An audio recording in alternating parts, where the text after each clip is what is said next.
你前世是青梅竹马眼中的顶级沸羊羊，却被青梅送了全家火葬场套餐，不仅父母家产被卷走，自己成了摊子，甚至就连最后的氧气管也是他拔的。这一世我重生回到他收房卡的这一天，不仅把房卡塞回他手里，反而还贴心帮他骗过爸妈，甚至亲自把他送上了鬼火少年的摩托。只因这滔天的仇恨，我要亲手送他下地狱。我打9岁起就拉着吴云的手跟他发誓，这辈子非他不娶。这些年里，我把他宠到了骨子里，他想要的，我哪怕拼尽全力也会给。他不开心的，我绝不会让他出现在他眼前。可高3那年，一切都变了，一向乖巧温柔的青梅，不知怎么就迷上了校外的鬼火少年林峰。偏偏在我要去参加保送资格面试的前一天，他手里多了张鬼火少年给的房卡，我实在放心不下，只能把这事告诉了他爸妈。吴云被家里锁了起来，可林峰为了偷着见他，骑电动车在路上撞了车，没了。5年后，吴云从国外回来，站在我面前时穿着得体的连衣裙，说话温温柔柔，举手投足都是知性大方的样子。他疯狂地追求我，送花约饭，把以前的冷淡全收了起来。可婚后才知道，他从头到尾都是演的。他设计害死我爸妈，联合着他的情人把我家的家产搬空，还开车把我撞成了瘫痪，躺在床上连动根手指都难。最后那天，他拿着注射器针头狠狠扎进我心脏里，目光里满是怨恨。如果不是你，林峰不会死。再睁眼，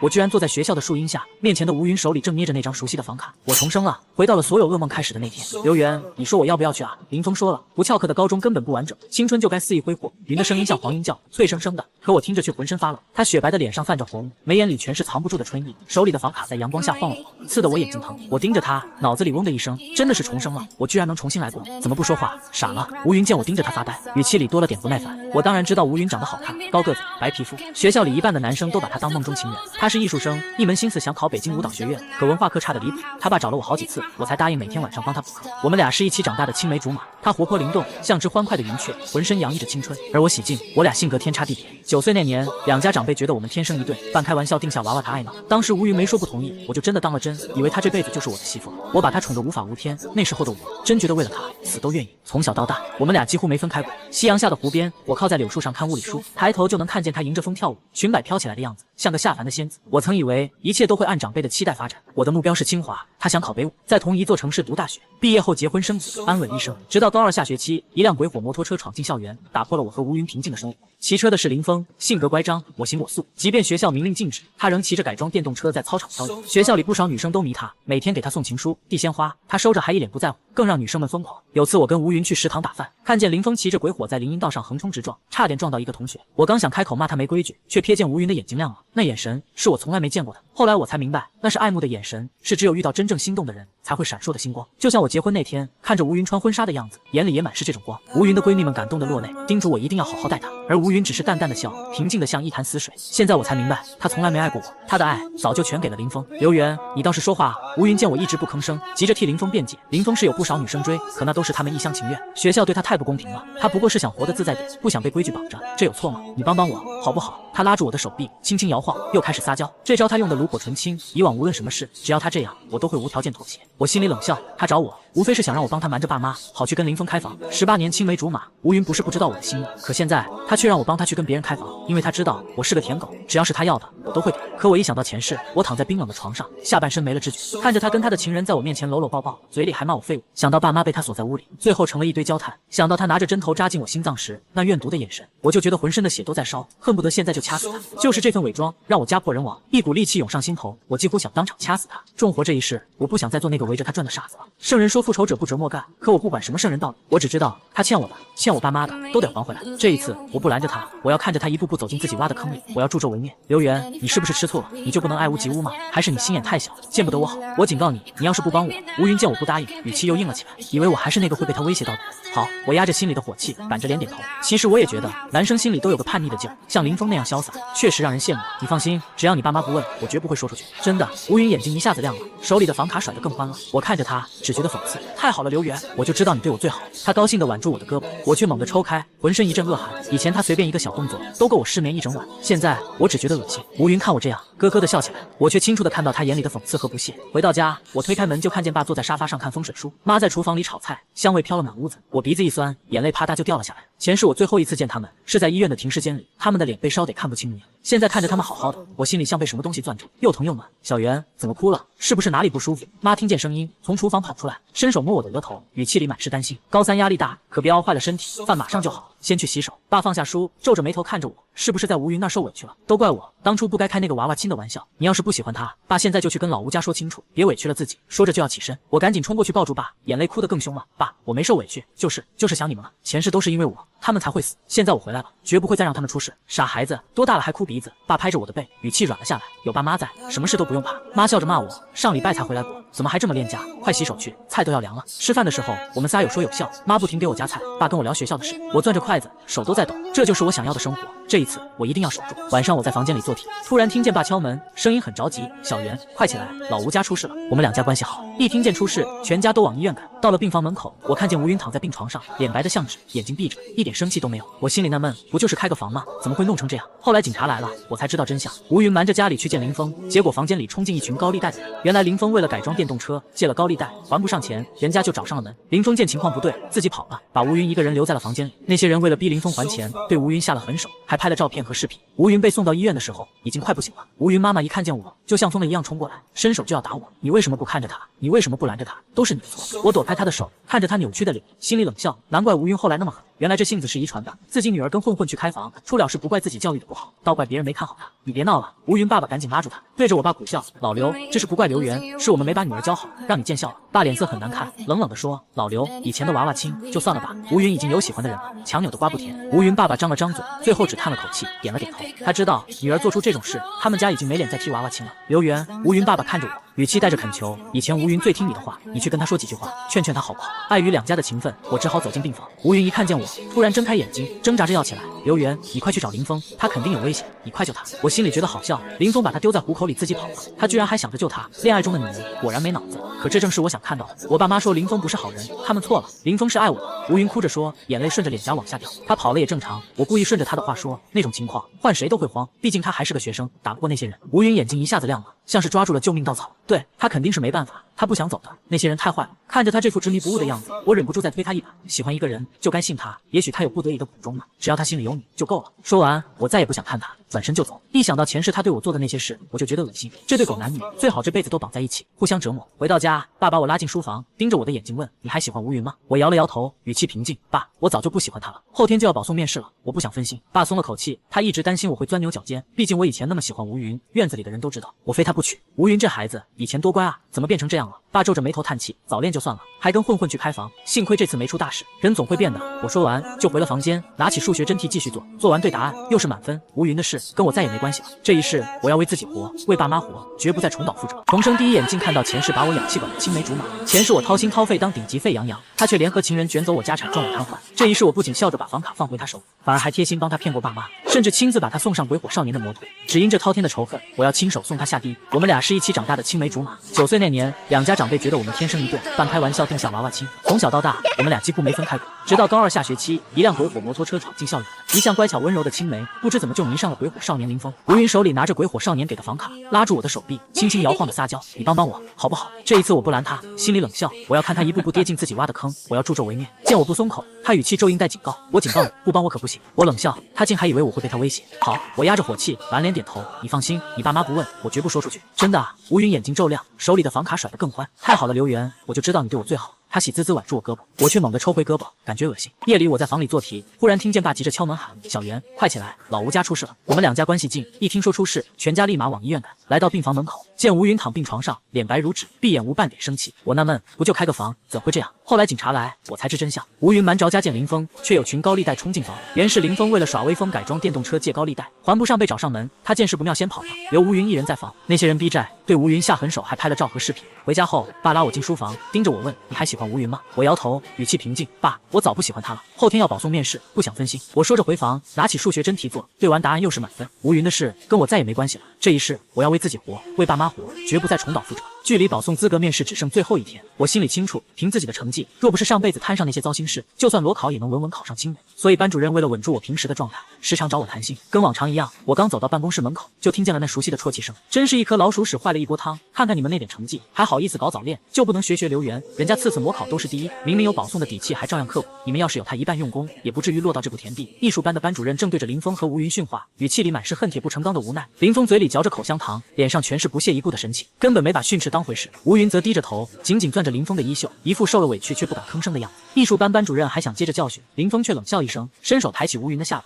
当着所有人的面就吻了上去。吴云一开始吓得浑身一僵，但林峰这大胆的举动反倒勾起了他心底的叛逆，竟也放开了回应起来。班主任看到这一幕，惊得目瞪口呆，最后忍不住咆哮着，真是烂泥扶不上墙，把两人赶出了办公室。我推开办公室的门时，正好撞见要离开的两人。林峰故意拦在我面前，脸上带着挑衅的神色，不屑地开口：“书呆子，你喜欢的女人现在在我怀里，你是不是觉得自己特没用？”我心里早把这两人的嘴脸看到，只觉得可笑。想来是班主任总拿我跟他对比。林峰看我的眼神里满是敌意，吴云则板着脸，装作根本不认识我的样子，仿佛之前的交集都是假的。我在心里冷笑，这对狗男女最好一辈子绑在一起，别分开，好狗不挡路。林峰听了一把将我推开，搂着吴云的腰，大摇大摆的嚣张离开。这种幼稚的挑衅我根本没放在心上。走进办公室后，里面的老师们都对着我露出了笑容。高中时代就是如此，成绩就是王道，尤其是我这种马上要保送清北的学生，自然能得到老师们额外的关照。等我离开办公室，走在回教室的路上时，林峰突然从旁边窜了出来，挡住我的去路，挑衅地说：“书呆子，你别太得意，早晚收拾你。”我实在想不通自己到底哪里得罪了他。林峰脸上满是怨怼，仿佛恨不得立刻把我除了。读书好有个屁用，将来出来还不是给人打工，也就现在在学校里当个宝贝，出了校门就是没人要的垃圾。林峰一边不停刺激我，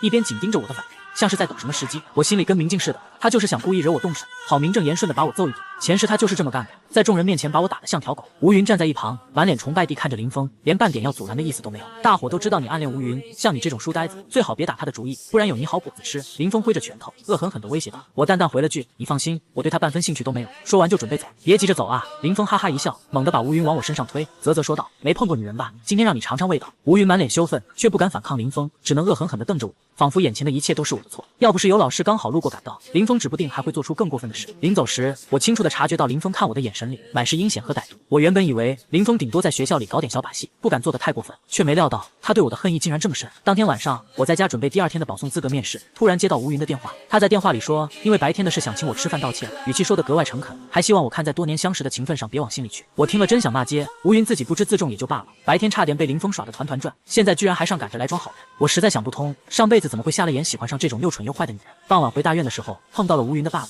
他对着我长吁短叹，希望我能帮忙劝劝吴云。再加上吴云那副好像真心认错的样子，我便答应了赴约。到了约定的餐馆门口，我刚要进去，突然想起了什么，一股凉气瞬间从脚底窜到天灵盖。我猛地记起上辈子的惨痛经历，林峰因为嫉妒我的成绩，又知道第二天是保送资格面试，故意把我骗出来折磨，害我进了医院，最终丢了保送资格。而这一世，同样的吃饭地点，同样的时间，不出所料，肯定有一群混子已经埋伏在旁边的巷子里，就等着给我一闷棍。我盯着那条灰暗又阴冷的巷子，浑身肌肉都绷紧了，但我没有转身逃跑，我心里已经有了一个反击的主意。上辈子就是因为太傻，一门心思当舔狗，才没看清吴云的狠毒。这次我一定要让他们连本带利的还回来。我掏出手机发了条消息，做好准备后，便大步朝巷子走去，心里默念：林峰、吴云，你们等着瞧。上辈子我就是在这条巷子里被人用板砖拍了，在医院躺了整整半个月。因为巷子里没有监控，凶手最后也逍遥法外。不过在我昏迷前，我清楚看到黑暗里有一双满是阴毒的眼睛。也正是因为这次事，我彻底失去了保送资格。后来林峰出了车祸，吴云却把所有责任都推到我身上。高考前的那几个星期，他天天对我泼，说要不是因为我，林峰根本不会死。我被他折磨得精神恍惚，最后没能考上清北，只去了一所普通的985大学。我这命运的转折，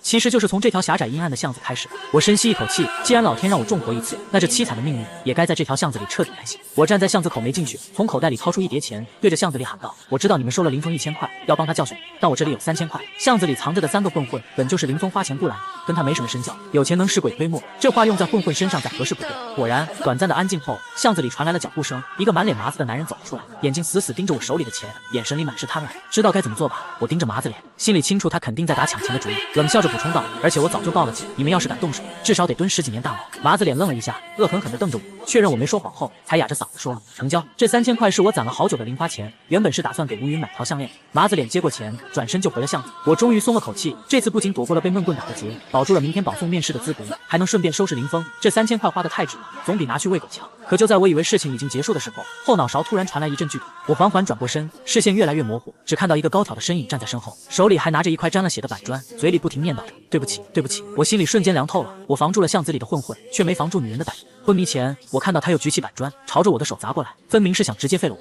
我心里又怒又恨，却一点办法都没有。真是应了那句话，最毒妇人心，尤其是被爱情冲昏头脑的女人。就在我绝望的时候，不远处突然传来一声呵斥，那个高挑的身影顿时慌了神，丢下板砖就跑。等我闭上眼睛的时候，已经躺在了一个人的怀里。等我再次恢复意识，人已经躺在医院的病床上了。我妈坐在床边，眼睛哭得通红，一看到我醒了，立马跳起来喊道：“老刘，咱儿子醒了！”我爸几乎是跌跌撞撞地跑到床边，一双平日里有神的虎目里满是泪水，想抱我又不好意思，他嘴里不停念叨着：“醒了就好。”好，醒了就好。我爸偷偷抹了把眼泪，故意转头看着窗外，不想让我看到他温柔的一面。现在几点了？我想慢慢坐起来，却被老妈一把摁住。老妈神色低落，轻声回答：你已经在医院躺了3天了，出事的地方没有监控，所以现在还没找到凶手。我轻轻叹了口气，果然还是错过了保送面试。错过就错过，没什么大不了的，不是还有高考吗？我爸拍着我的肩膀安慰道：就算这次没考上，明年再考就是了。我妈立刻瞪了他一眼：你这乌鸦嘴，儿子还没高考吧？我爸这才反应过来自己说错了话，赶紧道歉。看着爸妈这样拌嘴，我不仅没有半点不耐烦，反而觉得特别幸福。上辈子我欠了他们太多，这辈子一定要好好补偿。爸妈，就算没有保送资格，凭我的成绩照样能考上清北。我语气里满是自信。上辈子就是因为被吴云天天扑，他总在我耳边说我害死了林峰，才导致我高考发挥失常。这辈子我已经看清了他的真面目，再也不会受他影响了。回想昨晚用板砖拍我的那个身影，我心里已经隐隐猜到是谁了，可偏偏没有证据，就算告诉警察也没办法立案调查。我爸突然想起什么，一拍大腿说道：差点忘了，送你到医院来的那个同学还在外面等着呢。话音刚落，病房门就被推开了，一个穿着白色连衣裙的女孩怯生生地出现在门口。是你！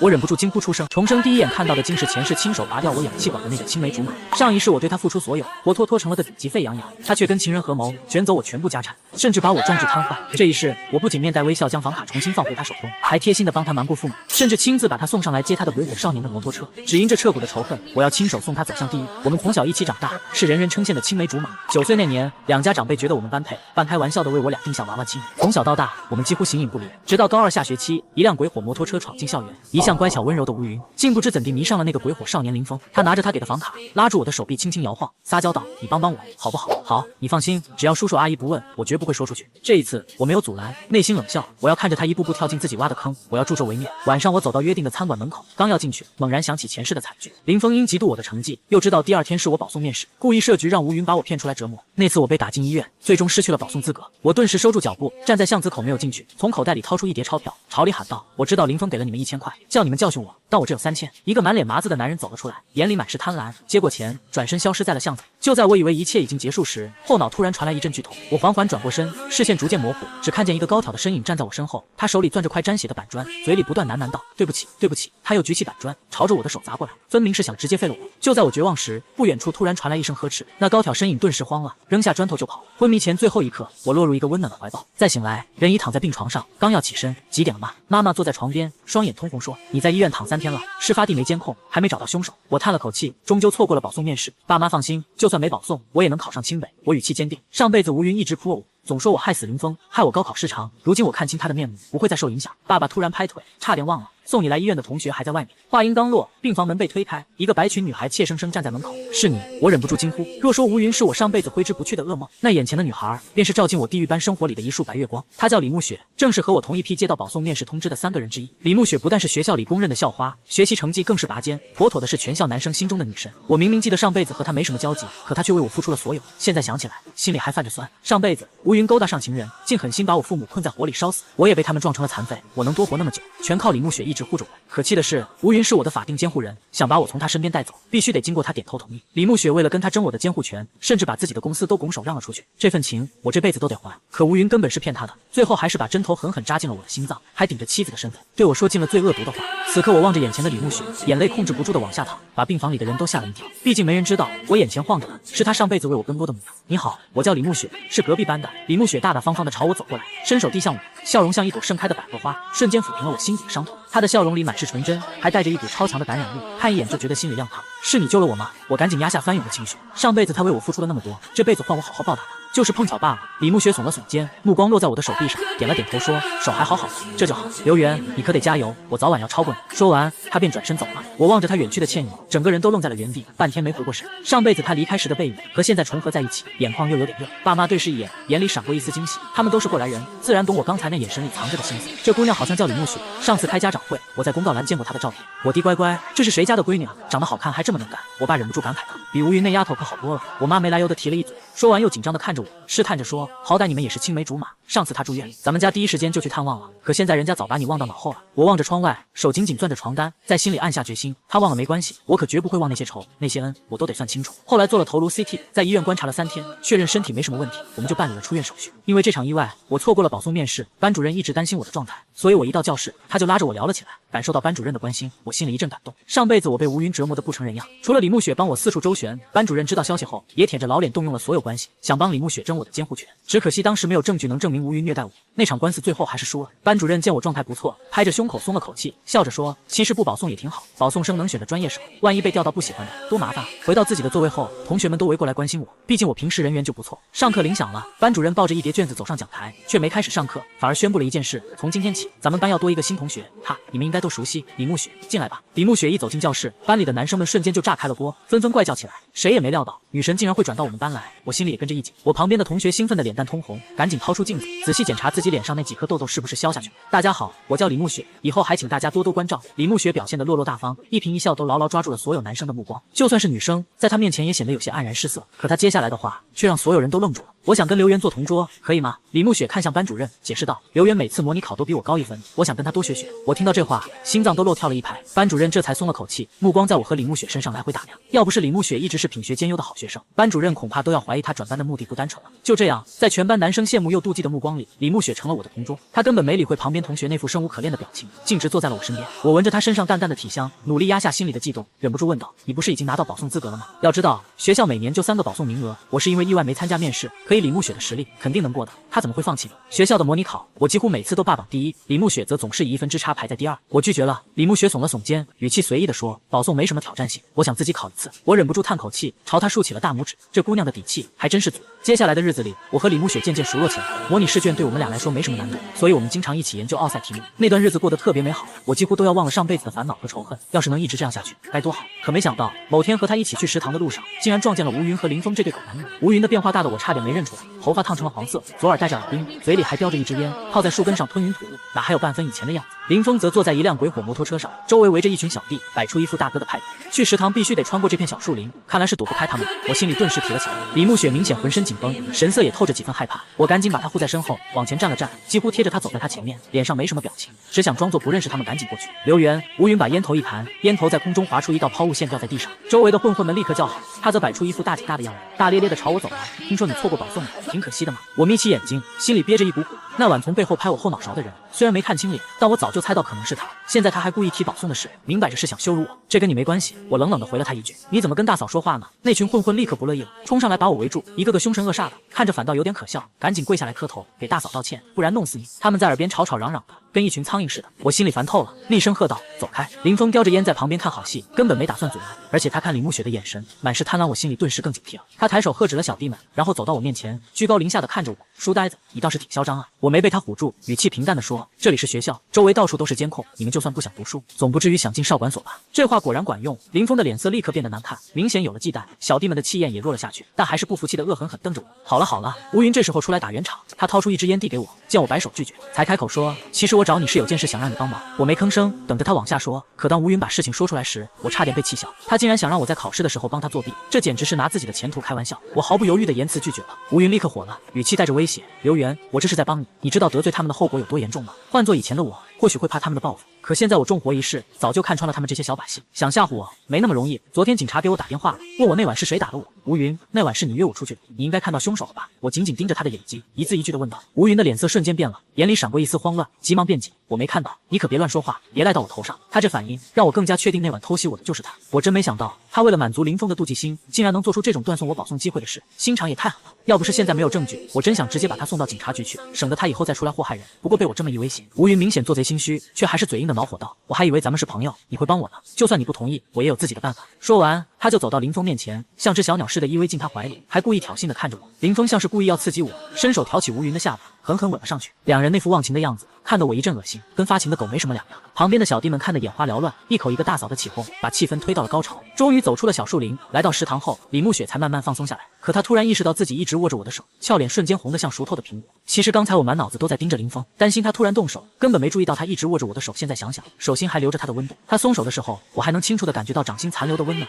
那股暖意慢慢蔓延到心底，甜丝丝的，让人心里发颤。你放心，以后我会保护你的。我犹豫了一下，还是认真地对他说。可我没想到，就这么一句话，竟然让李慕雪当场哭了出来，眼泪止不住地掉，那副梨花带雨的模样，看得我心里直发烫。我还以为是刚才吓到他了，我赶紧跟他道歉，对不起，刚才让你害怕了。李慕雪却慢慢抬起头，泪眼朦胧地看着我，轻声问道：“刘源，你还记得8年前的那个雨夜吗？”8年前的事儿，我早忘到九霄云外。9岁那年，就因为我爸随口提的一句娃娃亲，我愣是把吴云当成了这辈子的人，宠得简直没边。不管他想要什么，我都心甘情愿满足。那会儿的我眼里心里全是吴云，根本装不下第二个人。吴云作业没写完被家里罚不能吃饭，我哪管什么危险，爬窗户给他送肉粥，结果脚一滑摔断了腿，在家躺了整整3个月也没觉得亏。吴云穿了条花裙子在学校被人划坏，我看他委屈的样子气不打一处来，直接冲上去跟人干架，差点被学校开除也没后果。吴云说喜欢哪个明星，我就偷偷拿家里的钱带他去看演唱会，回头被我爸吊起来揍，心里还只想着他开心就好。那时候为吴云做的傻事实在太多，早就没了自己的样子，只要他能笑一笑，我甚至觉得死都值。可现在在想，我爸那句玩笑话简直就像个魔咒，折磨了我这么多年，还害得我家破人亡。李慕雪一说起8年前的雨夜，我脑子里真是一片空白，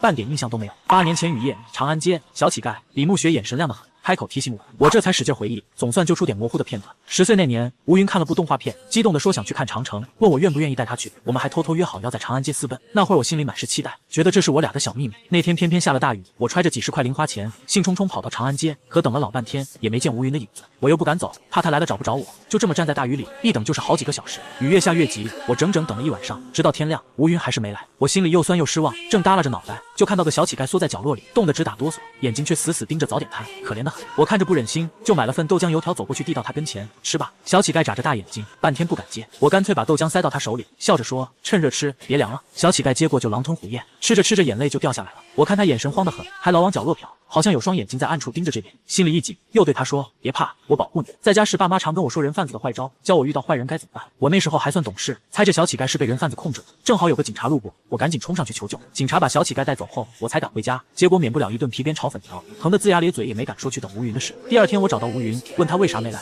他却一脸不耐烦，雨那么大，我回房间睡觉了呗。我听了心里凉半截，可那时候还没醒悟过来，我怎么也没想到，当年那个小乞丐竟然就是李慕雪，而我随口说的那句别怕，我保护你，他居然记了整整8年，到现在都没忘。想到这儿，我心里忍不住一阵发酸，也总算明白，上辈子我被吴云那样欺负，李慕雪为啥会拼了命来救我。有时候缘分这东西真挺奇妙的，我掏心掏肺舔了一辈子的吴云，把我当成仇人，最后还害得我家破人亡。可我当年随手做的一件小事，却让李慕雪记了一辈子，想想真是讽刺。李慕雪被救后就回了自己家，可一直没忘了我。他后来打听出我的消息，还特意转到我的学校想报答我，这些年也一直默默关注我。可那时候我的眼里只有吴云，根本没注意到他。保送面试的前一晚，李慕雪鼓足勇气跑到我家门口，想问问我心仪的学校是哪所，正好看到我出门赴约，就悄悄跟了上来。后来看到有人拿板砖拍我，他想都没想就冲上来护住我。我看着李慕雪的眼睛里面满是期待，可我却开不了口，只能沉默。他眼里的光一点点暗下去，我知道他肯定很失望，可我没法跟他解释，因为我在他眼里看到了从前的自己。我当年就因为一句玩笑对吴云掏心掏肺，不管不顾的喜欢李慕雪，现在也因为我一句话这么惦记我，这不就是另一个我？我真怕他走我的老路，现在没意义的感情里拔不出来，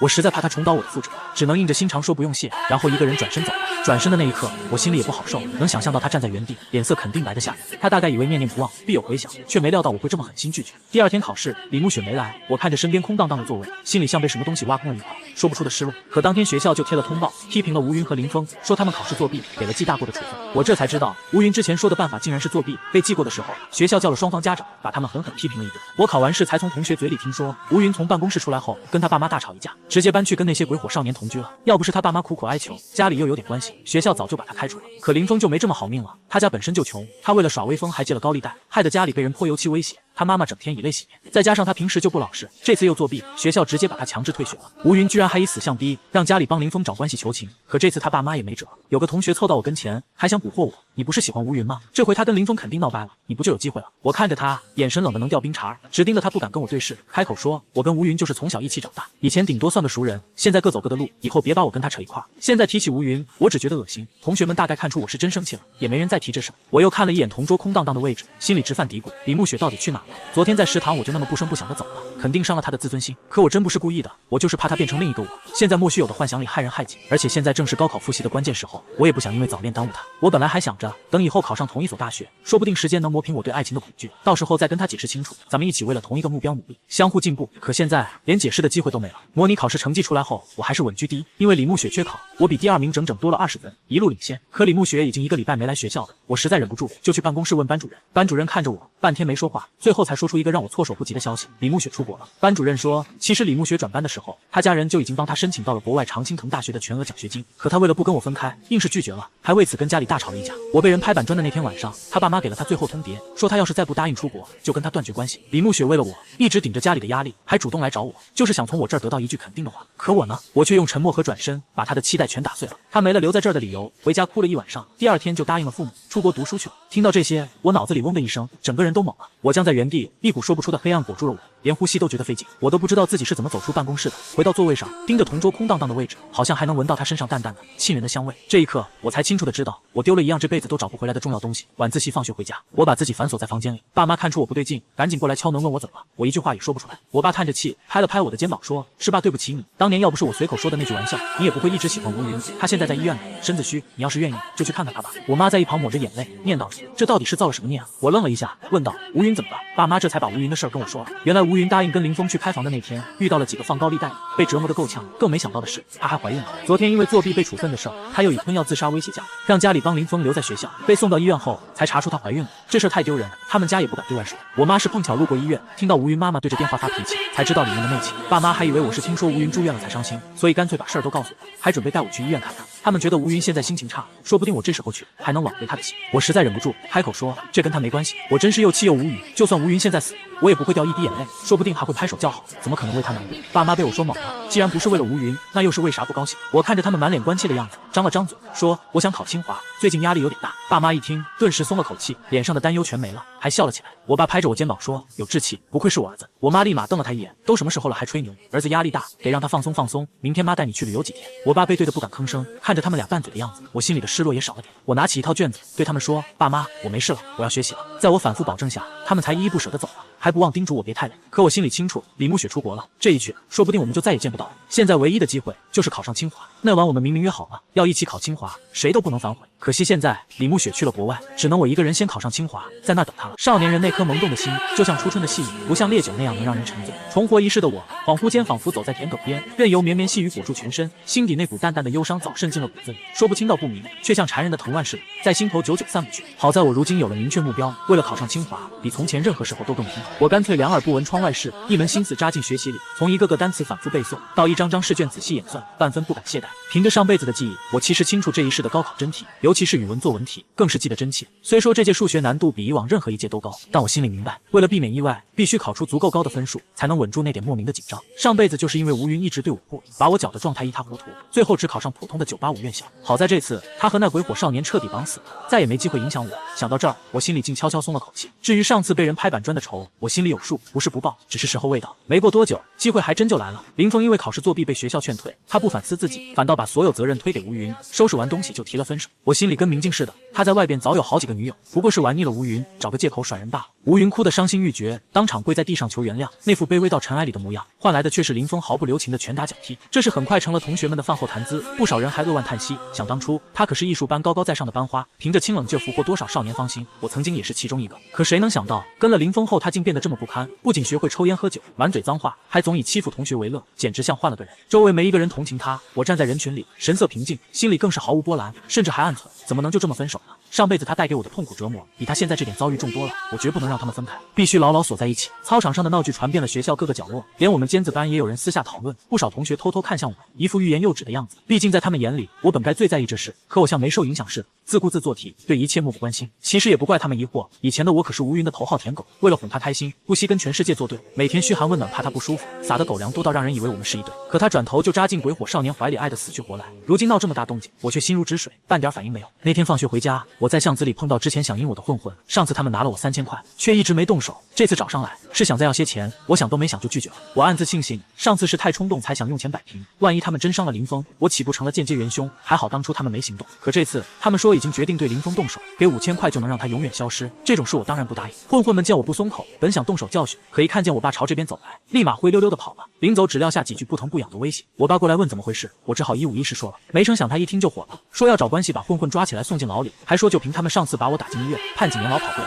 我怕事情闹大，赶紧拦住了他。不过我爸终究咽不下这口气，加上他在当地有些影响力，没过多久，那几个混混就被人警告，之后再也不敢找我麻烦。倒是林峰最近倒了大霉，他在学校一向嚣张，收了几个小弟整天欺负人，可真遇上社会混混，却被打得毫无还手之力，据说手都被打断了。那天我正好在2楼，看见吴云神色慌张地跑出家门，往医院方向赶，心里就有数了。他们肯定分不了，毕竟愿意为林峰花钱收拾烂摊子的人，自始至终就只有吴云一个。后来的事果然没出乎我意料，吴云偷偷拿了家里10万块，不仅帮林峰缴清医药费，还带他在外租房住。他妈知道后气的当场住院，差点没救回来。这事是我妈跟我说的。她一边唉声叹气，一边嘀咕：“好好的姑娘，怎么就变成这副样子？”我爸坐在一旁闷头抽烟，只说管好咱们自己家的事就行。再次见到吴云，已是快高考的时候，那时候复习效果已不明显，大家都想减压，我便和同学约好去郊区散心。可到了学校门口，却看见吴云和林峰相互依偎着甜蜜示爱。之前林峰住院时不见踪影的小弟，也全都重新围了过来。我心里清楚，有了那10万块，这群人又能潇洒好一阵子，我懒得理会，装作没看见，打算径直从旁边走过去。可没走几步，就被林峰拦了下来。林峰突然横在我面前挡住去路，还故意撞了我一下，语气满是挑衅的冲我喊：“听说你喜欢我女朋友？”我顿时皱起眉头，分明看见林峰眼里藏着戏谑与悔。心里猛地一沉，这小子绝对没安好心。我瞬间就反应过来，眼看高考在即，上回他就暗中破坏了我的保送名额，这次怕是又想搞鬼，让我连高考都参加不了。我心里清楚，要是我敢反击，林峰正好能找到借口把事情闹大。毕竟他早就退了学，如今就是破罐子破摔，要是能拉我一起倒霉，他怕是求之不得。可我实在想不通，自己到底哪里得罪了他，让他对我有这么大的敌意。我自问从没招惹过他，敢对大嫂动歪心思，你是活得不耐烦了吧？弟兄们，这口气咱们能忍。一个小弟立刻凑上来，伸手就拍打我的脸，语气满是嘲讽：“书呆子，瞧你这模样，倒是挺拽啊！”林峰冷笑一声，语气嚣张又狂妄：“敢不敢跟我打一架？你要是赢了，我就把吴云让给你。”话刚说完，他就一把拉过吴云，当着我的面狠狠吻了上去。旁边的小混混们见状，立刻爆发出一阵起哄的欢呼声。吴云却半点不觉得羞耻，反倒一副得意洋洋的样子，挑衅地盯着我，语气轻蔑：“刘源，别以为我不知道你喜欢我，可我对你只有厌恶，像条狗似的跟着我，真让人恶心。不过话锋一转，他脸上满是得意的神情，看在我老公的面子上，你要是能打赢他，我倒是可以陪你睡一晚。”我眼神瞬间冷了下来，看着吴云这副自甘堕落的模样，实在不敢相信。不过1个月的时间，曾经清冷孤傲的女神，竟然变成了如今这副下贱模样，心里又惊又气。林峰给吴云递了个眼色，吴云立刻心领神会，猛地冲过来抓住我，直接用嘴堵住了我的嘴。他神色疯狂，眼神里的占有欲像是要把我吞掉似的。我刚察觉到嘴里进了异物，就猛地推开吴云，趴在地上剧烈的呕吐起来。刚才2人嘴唇碰到的瞬间，那种恶心感至今还在喉咙里翻涌。吴云见我这么嫌弃他，眼里瞬间闪过一丝怒火。我心里再清楚不过，他为了林峰早就什么都愿意做，别说只是吻我，就算是让他杀人，恐怕也会毫不犹豫。上辈子他就是为了林峰害死了我全家，最后还亲手用针头扎进了我的心脏。你敢亲我女朋友，找死！林峰脸上露出阴险的笑，抄起旁边的棍子，死死摁住我的右手，语气兴奋又残忍：“感动大哥的女人，废掉你一只手，算便宜你了。”我心里瞬间燃起滔天怒火，他们这是摆明了要打断我的右手，让我彻底没法参加高考，用心简直歹毒到了极点。可现在我被死死摁住，根本动弹不得，只能眼睁睁看着那根棍子朝我的手砸下来，满心都是无力感。吴云在一旁拍着手叫好，随后娇滴滴的依偎进林峰怀里，撒着娇说：“老公，我好害怕呀！”我瞳孔猛地一缩，心底的恨意几乎要溢出来，真恨不得立刻冲上去杀了这对蛇蝎男女。幸好校门口的动静闹得太大，学校领导很快带着人冲了过来，总算阻止了这场悲剧。我看着自己还完好无损的右手，至今心有余悸。林峰是真的狠，竟然想废掉我的手，彻底毁了我的高考。林峰仗着自己人多，又记恨之前被学校劝退的仇，根本不把学校领导放在眼里，反而更加嚣张地说他调戏我的女朋友，我跟他的仇恨不共戴天，以后见一次打一次。说完就想带着人嚣张离开。我挣扎着爬起来，擦掉嘴角的血迹，目光死死盯着林峰，一字一句地说：“这事没完。”林峰像是听到了天大的笑话，满脸不屑地嘲讽：“书呆子，你还敢威胁我？信不信我现在就弄死你？老子光脚的不怕穿鞋。”我没跟他废话，直接掏出手机报了警。那群小混混一听到报警2个字，脸色瞬间变了，一个个作鸟兽散。可林峰为了撑面子，还嘴硬说不怕警察，大不了就被关起来。但他根本想错了，大庭广众之下恐吓即将高考的学生，还试图打断我的手。校门口又有监控清清楚楚拍着，就算是犯罪未遂，也足够他吃牢饭。等警察赶到，学校领导本就记恨林峰的嚣张跋扈，把事情的严重性说得更重。更何况我还是学校的尖子生，是冲击清北的好苗子。要是我出了意外，学校的麻烦可就大了。原本可能只是件小事，可警方却格外重视。正好这2年在严打扫黑除恶，他敢威胁高考学生，刚好撞在了枪口上，成了被重点整治的典型。直到这时，林峰才终于意识到事情的严重性，开始慌了神。可一切都已经晚了。晚上回到家，我爸听完事情的来龙去脉，气得火冒3丈，当场就给派出所的领导打了电话，要求必须严惩这些犯罪分子。我妈则吓得不行，她知道我的保送资格已经被毁掉，高考是我唯一的出路，要是我的右手真被打断了，这辈子恐怕就彻底毁了。幸好最后没出大事，我爸当即决定，接下来的几天每天亲自接送我，绝不能再让那些混混有机会打扰我。当天晚上，吴云的父母就押着他来到我家，吴云爸爸上来就给了他2个响亮的巴掌，逼着他给我跪下道歉，还痛心疾首地骂自己：“我怎么养出了你这么个畜生？”我们2家以前关系一直不错，平时也互帮互助，可就因为吴云这事，2家的情分算是彻底断了。更何况吴云家的生意有一大半都是靠我爸的关系才做起来的，他们知道女儿闯了大祸，自然是赶紧来赔罪。可我爸这次是真的怒了，根本不给他们解释的机会，直接就把人赶了出去。到了大半夜，我在房间里隐约听到吴云跟他父母大吵了一架，随后就传来甩门离开的声音。我走到阳台上，正好看到出门的吴云，他像是察觉到了我的目光，猛地转过头来，与我四目相对。我清楚地看到他眼里没有半分懊悔和内疚，反而满是化不开的怨恨与狠毒，那眼神像淬了毒的刀子，我这辈子都忘不了。我面无表情地跟他对视着，心里明镜似的，吴云现在已经没有退路了，他只能跟林峰绑在一起，为了他所谓的伟大爱情，恐怕什么都愿意牺牲。接下来的几天倒是过得平静，我一直在家休养，没去学校。这期间，吴云的父母还来串过几次门，想缓和2家的关系，都被我爸无情拒绝了。他们自己也知道理亏，没敢强求，只是一个劲的道歉。终于到了高考的日子，高考前一天晚上，我正准备睡觉，手机突然响了，是个陌生号码。接通后，电话那头传来吴云的哭声。听到吴云带着哭腔的声音，我没多犹豫就挂了电话，干脆关了机躺平睡觉。他的眼泪根本勾不起我半分波澜。路是他自己选的，后果自然跟我没关系。当初他拿着板砖砸我脑袋，毁了我保送名额的时候，在学校大门口帮着林峰演戏，恨不得废了我双手的时候，可没半分想过自己做的多过分。我这一世重活回来，除了要补上上辈子的遗憾，更要把林峰和吴云这对狗男女牢牢定在他们该待的地方，让他们没好日子。高考转眼就到了，之前那些小混混被震慑住，不敢再来找我麻烦，但我爸不放心，还是亲自开车每天接送我考试。大概是之前林峰威胁其他学生的事闹大了，学校附近这段时间一直有警察巡逻，安全感足了不少。有上辈子的考试经验在，我高考时一点不紧张，发挥得很顺利。考完最后一门，我走出教室，深吸一口新鲜空气，浑身都透着一股久违的放松，压在心里的石头总算落了地。上辈子我发挥失常，最后只去了一所普通的34所高校，这辈子不出意外的话，我肯定能拿高分，考上自己真正想去的学校。我爸快步走过来，问我考得怎么样，我冲他露出一个胸有成竹的笑容，他一看就知道这是稳了。按我平时模拟考的排名，考上清华北大的希望很大。这事在我们老刘家可是天大的喜事，我爸做了这么多年生意，手头也有些人脉，但在现在这个社会，家里要是能出个高考状元，那绝对是能光耀门楣的大好事。虽说新闻里常说有些当年的高考状元毕业后也没成什么社会栋梁，但大多数能考上清北的学生，起点本来就比普通人高一大截，就算是走选调生的路子，去地方当公务员，那也都是重点培养的对象。高考结束后，爸妈带我去三亚玩了2个礼拜，回来的时候我还意犹未尽，一家人又商量着去银川沙湖再玩几天，那里一半是沙漠，一半是绿洲，风景美的没话说。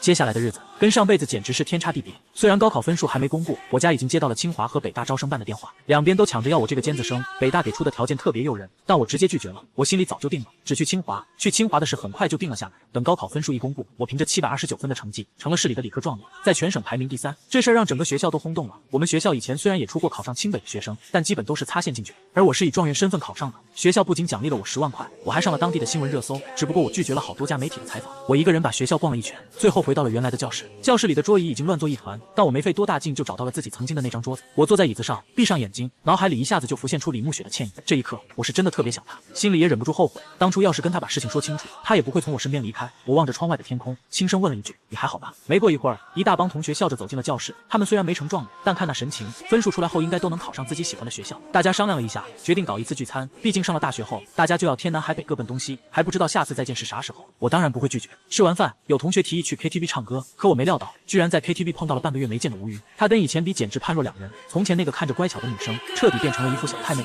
林峰也在那儿，吴云直接坐在他大腿上，还凑过去嘴对嘴喂他喝酒。旁边一群小弟拍着手喊好，闹得沸沸扬扬。吴云脸上满是享受的神情，一副完全沉浸在跟林峰爱情里的样子。说真的，吴云是真的爱惨了林峰，他能从看守所出来，8成是吴云用死相逼，让家里人托关系，花大价钱把他捞出来。吴云好像察觉到了我的目光，扭头看过来，见到我的时候愣了好一会儿，可不知道为什么，跟他对视的那一瞬间，我看到的根本不像现在的他，反倒像个眼神里满是沧桑的女人，神态和眼神都跟以前完全不一样。就在那一瞬间，我心里突然冒出一个大胆又让我害怕的猜测。没等我细想，吴云已经大大方方地走了过来，根本不给我拒绝的余地，开口就说出去聊聊，不然我就让你的聚会彻底泡泡。我眼神瞬间冷了下来，跟着他走到了 KTV 外面。吴云抱着肩膀，看我的眼神里满是居高临下的傲慢，仿佛吃定了我一样。就是这个眼神，上辈子就是用这种眼神看着我，烧死我父母，把我弄成残废，最后一点点把我折磨死。这双来自地狱的眼神，我这辈子都不可能忘。他果然也重生了。吴云熟练地叼起一支烟，故意把烟圈吹到我脸上，看到我忍不住咳嗽，他笑得前仰后合。以前的事儿就到此为止，我警告你，别再来打扰我。吴云死死盯着我的眼睛，语气里满是威胁，不然的话，我不介意让你再重新经历一次那些痛苦。那高傲的眼神，轻蔑的语气，连眼底藏不住的阴狠，竟和前世一模一样。我的心猛地一沉，没错，吴云真的回来了。他依旧习惯性的居高临下看着我，像从前那样，便招反了霸凌我，羞辱我，妄图将我彻底摧毁。前世那几百个日夜被他惨无人道折磨的画面瞬间涌上心头，记忆一旦被唤醒，钻心的痛苦便如期而至。吴云见我脸色惨白，笑得愈发放肆，他伸出手轻佻地拨弄着我的衣领，语气阴狠：前世我能亲手杀了你，这一世照样能让你生不如死。我深吸一口气，强压下心中残存的痛苦，眼神瞬间变得锐利如刀，反问他凭什么？吴云明显愣了一下，双眼死死盯着我，满脸难以置信。你就不怕我？我笑了，笑得比他还要冰冷残忍。你倒说说，一个整天跟鬼火少年厮混，连大学都考不上的人，就算带着前世记忆回来，你又能做什么？这一世我早有准备，不仅是高考状元，爸妈的事业也蒸蒸日上，背景更是今非昔比。反观吴云，他有什么？不过是个连高考都没参加的艺术生，背后还靠着女人偷钱付住院费的废柴，凭什么在我面前叫嚣？一想到这些，我心中的底气更足。吴云之所以养成这种居高临下的性子，不过是因为前世我对他爱的卑微，愿意为他付出一切，不仅把手里的公司股份转给他，领证前还把所有房产都写上他的名字，甚至将自己所有的人脉资源都介绍给他，才让他一步步成为所谓的人上人。他竟真以为这些都是靠他自己，所以才觉得能像从前那样轻松拿捏我。我忍不住笑了。如今的吴云在我眼里什么都不是，只要我不在乎他，他连个屁都算不上。吴云眯起眼睛，眸子里闪过一丝危险的光。我的手段你最清楚，凭着上辈子的记忆，我要进入上流社会易如反掌，想整垮你家也不是什么难事。我嗤笑一声，满是不屑。那咱们就拭目以待。吴云盯着我看了好一会儿，忽然扑哧一声笑了，耸了耸肩说：“算了，我回来不是跟你斗嘴的，是想挽回曾经的爱情。要是林峰没死，我们现在应该很幸福。”我本想当场反驳，却还是忍住了，只淡淡说：“祝你好运。”心里却冷笑，我怎么可能拆散他们？以林峰那种德性，肯定能把吴云伺候得舒舒服服。谁让他自己那么下贱，就喜欢这种人。老婆，林峰突然冒了出来，看向我的目光里满是妒忌和凶狠，张口就问：“怎么回事？”吴云立刻挽住林峰的胳膊，笑着解释：“没事，我就是跟他说清楚，让他以后别来缠着我，免得你误会。”林峰一听，立刻笑了，脸上满是得意，对着我冷哼：“以后少跟这种书呆子来往，太晦气。”吴云还故意撒着娇说：“放心啦，他在我眼里从来都是条上不得台面的狗。”林峰狠狠瞪着我，听见没？再敢骚扰吴云，我弄死你！说完还甩了甩那副杀马特发型，自以为多帅气似的转身就走。我看着他俩幼稚的模样，只觉得可笑至极。我平静地看着他们走进包厢，心里暗道：这对狗男女总算凑到一起了。看吴云这架势，是铁了心要追回曾经失去的爱情。只是他不知道，我并没有告诉他真相。林峰前世出车祸，根本不是为了来找他私奔，而是另有隐情。当初我花了重金才查清这件事，可就在我准备把真相告诉他的那天，他就对我下了毒手。这一世，命运的齿轮或许有些偏差，但我坚信林峰车祸的真相迟早会暴露。一想到上辈子自己受的那些苦，我就暗下决心，这辈子一定要让吴云好好尝尝那种绝望的滋味。等我回到 KTV 包厢时，同学们已经开唱了，点的最多的歌是《朋友别走》，唱着唱着，不少同学都哭红了眼睛，搞得跟生离死别似的，到最后歌声都快变成鬼哭狼嚎了。我坐在角落里，没心思参与这份热闹，心里满是盘算，想着该如何让那对狗男女彻底锁死，再也分不开。唱完歌，大家都不想直接回家，就一起去了夜宵摊。中途爸妈给我打了个电话，知道我在跟同学聚会，还特意嘱咐我少喝点酒，语气里满是关心。直到半夜，这场聚餐才算彻底结束。看着同学们一个个离去的背影，我心里难免有些唏嘘。按照前世的记忆，等大家都进入大学后，就很少有机会再这样热热闹闹聚在一起。等我走到家门口，一道黑影突然拦在了我面前。昏黄的路灯下，我看清了那张脸，是吴云。他手里夹着烟，指尖的火星在夜色里明灭，缓缓朝我走过来，眼神里的深意让人猜不透。我已经等你好一阵子。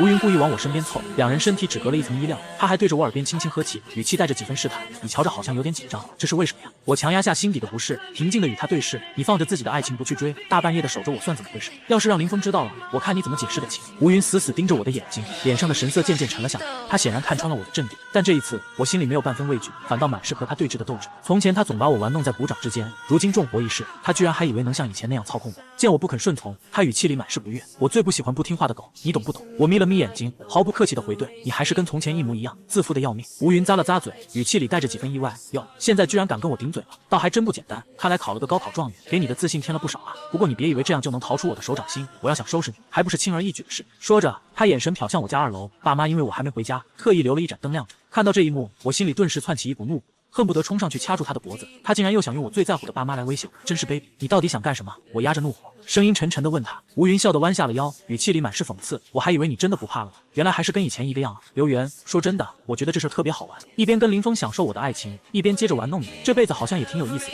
吴云说着伸了伸手，语气突然一转：“你要是想安安稳稳过段日子，也简单，给我100万就行。”我紧紧攥着拳头，指节都泛了白，却没急着回答他。这女人简直是狮子大开口。吴云无所谓的耸了耸肩，语气轻飘飘的：“你可别跟我说拿不出100万，就算你现在没有，也能把房子拿去抵押啊，反正上辈子你不就是把自己所有的东西都双手捧给我了吗？”我彻底惊呆了，到底是谁给他吴云的胆子，敢这么大言不惭的跟我要100万，还让我去抵押家里的房子？我算是看明白了，这重生回来的吴云脑子根本就不正常，总觉得全世界都得围着他转。可惜的是，这一世根本没人在乎他，就算是林峰，也不过是把他当成个可以利用的工具罢了。我懒得再跟他废话，径直从他身边绕过去，朝着家里的大门走。吴云见状立刻追了上来，还抢在我前面先一步踏进了家门。我再也忍不住对着他怒喝：“吴云，你他妈的是不是脑子有病？给我滚出去！”吴云却一脸不以为意，径直坐到沙发上，还舒服的伸了个懒腰，那模样就跟回了自己家似的。说起来，这里以前确实被他搅得跟他家一样，所以他对家里的一切都熟门熟路，这些东西本来就该是我的。吴云冲我笑了笑，语气里满是挑衅。我爸妈在2楼听到了吵闹声，连忙下楼查看，可一看到吴云，两人的脸色瞬间就沉了下来。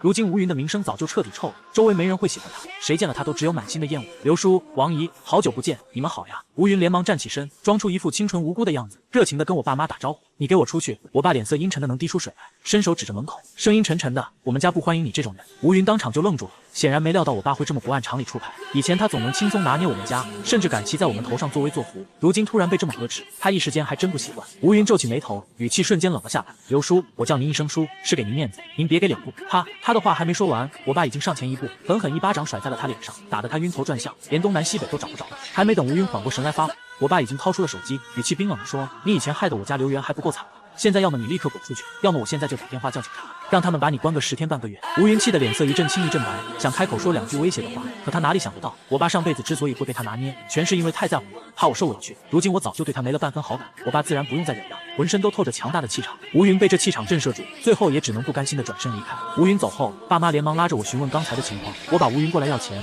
还想拿房子抵押的事一五一十的说。我爸听了之后气得笑出声，连连说道：“老吴可真是养了个好女儿。”开口就要100万，他的脸可真够大的，怎么不去抢银行呢？看来以前我对老吴家实在是太客气，太给面子了。我爸向来最疼我这个宝贝儿子，上回林峰找我麻烦的时候，要不是我拦着，他早就想找人去教训林峰，把他给废了。现在一想到吴云的所作所为，他直接拿出手机给朋友打了电话，说要撤掉所有跟吴家合作的项目。我被隔壁传来的阵阵惨叫声惊醒，吴云总算为自己的狂妄自大付出了代价，正被父母狠狠教训着。就因为他昨晚敢对我出言威胁，我爸一个电话过去，便彻底断掉了刘家的财路，没了那些靠我家牵线的关系户，他们家的公司根本撑不下去。刘叔知道是女儿闯下这么大的祸，再也顾不上什么父慈子孝，对着吴云没了半分情面，下手毫不留情。就算吴云他妈在一旁拼命阻拦，也根本拦不住刘叔的火气。只听刘叔怒声大吼：“滚！我就当没生过你这个女儿，老不死的，我走还不行吗？别以为我多稀罕待在这个家，以后就算求我也不回来。”吴云向来打心底里看不起父母，这会儿挨了顿揍，更是堵着气摔门而出，离家出走了。我站在自家阳台上，望着他怒气冲冲远去的背影，嘴角忍不住勾了起来。其实哪是什么吴云闯进我家，分明是我故意放他进来的。他现在不过是个没了家撑着的普通女孩，居然也敢来威胁我。既然他不知天高地厚，那我爸出手打压刘家，让他落得家宅不宁，最后只能离家出走的下场，本就是他自找的。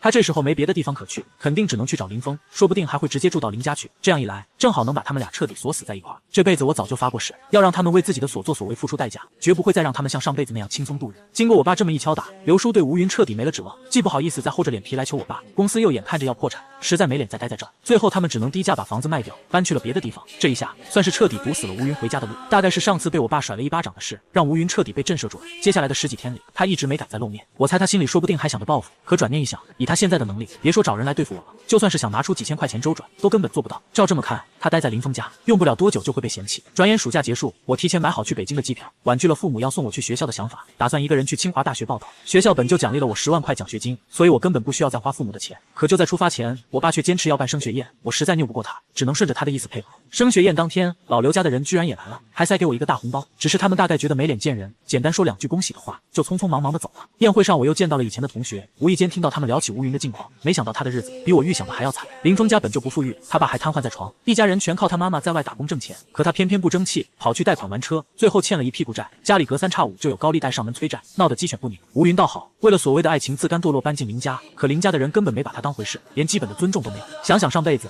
他嫁进我家后要风得风，要雨得雨，我爸妈为了让我顺心，就算受了他的气也只能逆来顺受，他的日子过得别提多舒坦。可这辈子进了林家，他不但要天天照顾瘫痪的林峰父亲，家里所有家务也全落在他身上，简直就是在伺候林家一大家子。可林峰压根不珍惜他，反而在外边找了别的女人，有时候甚至敢把人带回家鬼混。吴云知道后气的不行，一时情急居然想用瘫痪的林峰父亲来威胁，结果被林峰狠狠揍了一顿，直接打进了医院。要不是邻居听到动静及时报警，吴云那天说不定真会被活活打死。吴云的爸妈本就觉得女儿没结婚就去林家当牛做马，又下贱又丢人，干脆直接搬去了别的城市，眼不见为净。同学们说完这些，都忍不住唏嘘起来，还时不时偷偷观察我的脸色。毕竟以前我是出了名的吴云第1号舔狗，他们怕说的太过分，会惹我不高兴。我只是淡淡笑了笑，举起酒杯说道：“美好的大学生活马上就要开始，祝大家都能学业有成，前程似锦。”众人见我没在意，都松了口气，饭桌上的气氛很快又热络起来。升学宴结束后，我就开始收拾行李，准备去清华报道。去学校的前一天晚上，吃完晚饭，我像往常一样在院子里散步，却在角落看到一道熟悉的身影。那人缩在屋檐下，冻得瑟瑟发抖。我走近仔细一看，赫然发现竟然是吴云。吴云一看到我，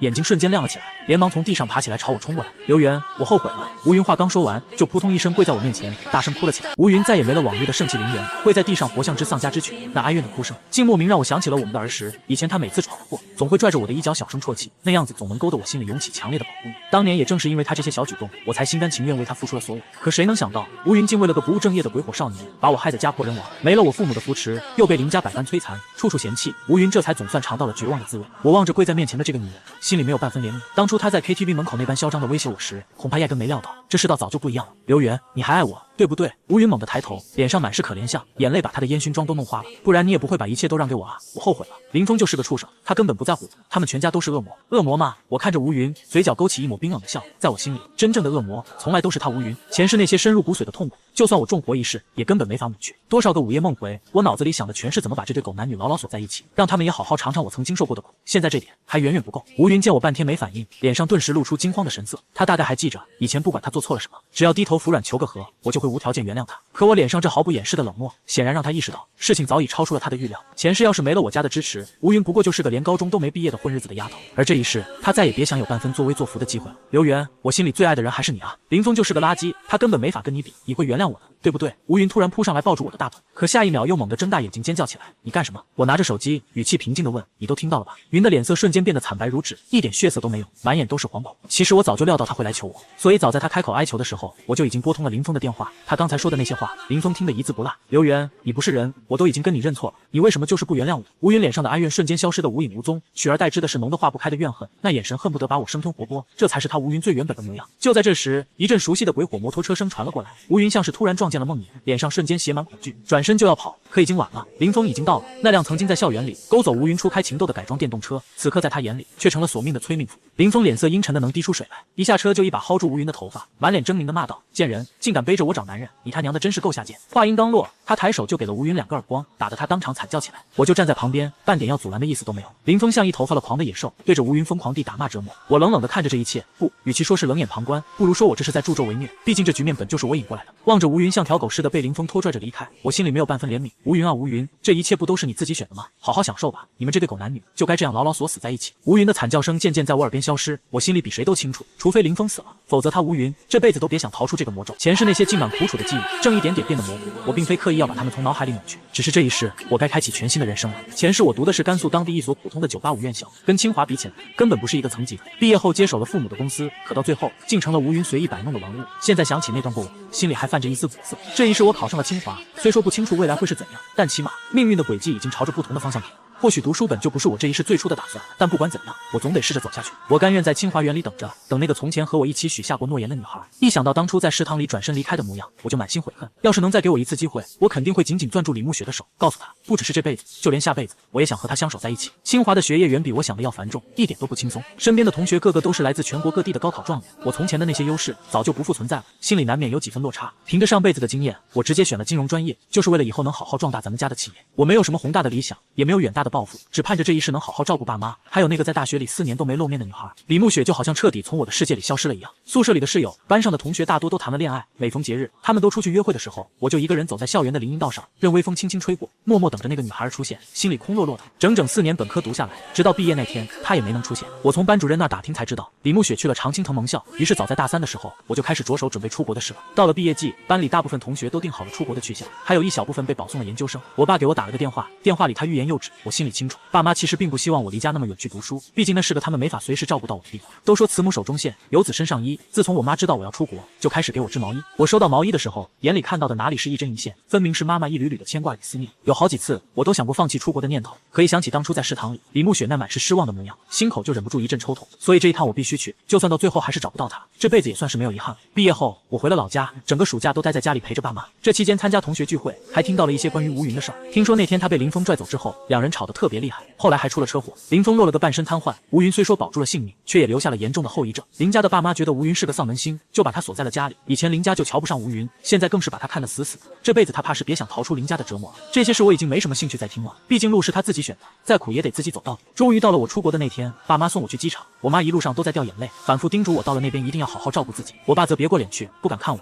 他向来不在我面前掉眼泪，唯独一次还是我受伤住院的时候，我醒来时刚好看到他在偷偷擦眼泪，可他当时还嘴硬说是被我妈打了一巴掌，疼得忍不住。我紧紧抱着爸妈，安慰他们说现在科技这么发达，想见一面也不是难事。登机时间到了，我提着行李箱朝着安检通道走去。刘源，就在我过了安检，走进候机厅的时候，身后突然传来一道急促的呼喊声，一个穿白色连衣裙的女孩正朝着这边冲过来，脸上满是焦急，还在茫然的四处张望。可等她跑到候机厅的时候，飞机早就起飞了。她愣在原地，呆呆地望着消失在云层里的飞机，最后蹲在地上放声大哭起来。好久不见！听到我的声音，李慕雪的身子猛地一颤，她猛地抬起头，看清是我之后，眼睛一下子瞪得圆圆的。我张开双臂，脸上露出笑容。李慕雪再也忍不住眼里的泪水，一下扑进了我的怀里。就在那一刻，我觉得自己好像拥有了整个世界。